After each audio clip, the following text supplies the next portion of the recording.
Striking Chronicles, Part 4. So I decided to do a little bit of solo training and work on my striking strength in the gym. I even decided to break out the car chuck out of purgatory hell and start, getting to work. So one of the first things I started doing before anything else was working on my stances.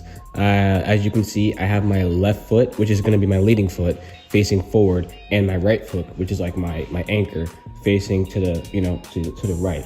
And I basically was just moving backwards and forwards, left and right, trying to adjust myself and get used to always moving like that whenever I'm in. I know in a real fight, you're probably not gonna be, doing all that. It's not gonna be that coordinated, but we're not training for a real fight.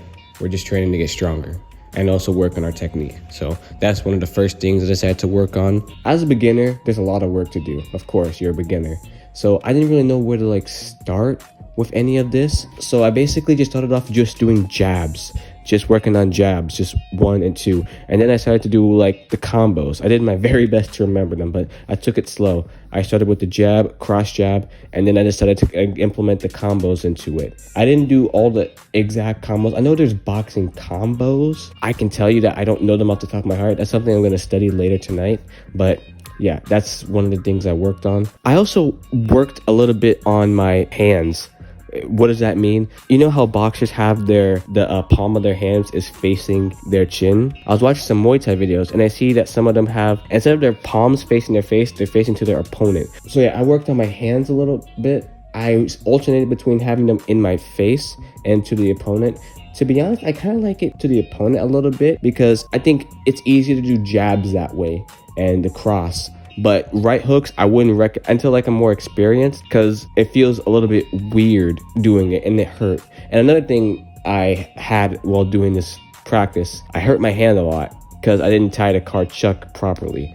That's why you always have to make sure you wrap your hands properly. I even have some I don't know if this is from punching the bag or from the ropes in general, but I can see red marks on my hand. Make sure to always tie your hand wraps, ropes, just make sure you always tie them properly.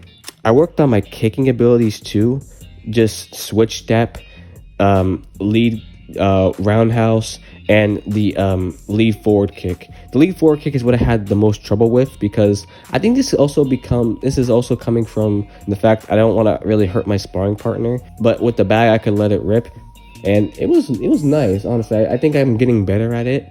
So I'm proud to say that I'm happy with that. I even implemented doing what they do in the movies, they pretend the punching bag is someone that they really, really hate to get full anger. If you want to know who I imagined Griffith from Berserk and Diesel 10 from Thomas the Train. I also noticed that I'm also still punching wrong, and I could feel it in my hands that I punch and I feel my hands bending a bit. That's mainly coming from the right hooks. That's something I do need to work on, my right hooks.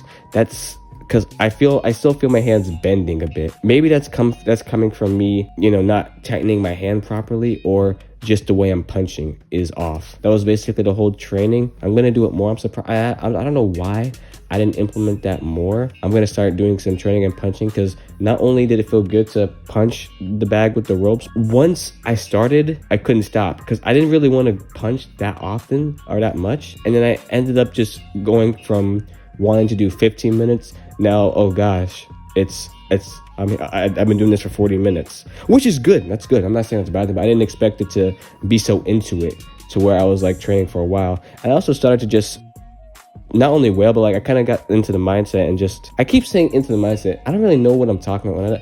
I don't really know how to explain it. It's just, I just started getting into the flow state of it. Just, getting comfortable and just boom, boom, boom, which is something that I need help with. I'm a little too stiff. So just getting into it and just boom, boom, boom, punching, that helped a lot. So all in all, this was a very successful training. I know this is not I'm not in training class right now. I guess consider this a filler. This is just something I did for myself and I felt great. I'm happy with the work I've accomplished, and that's all that really matters. All right, hopefully this helps.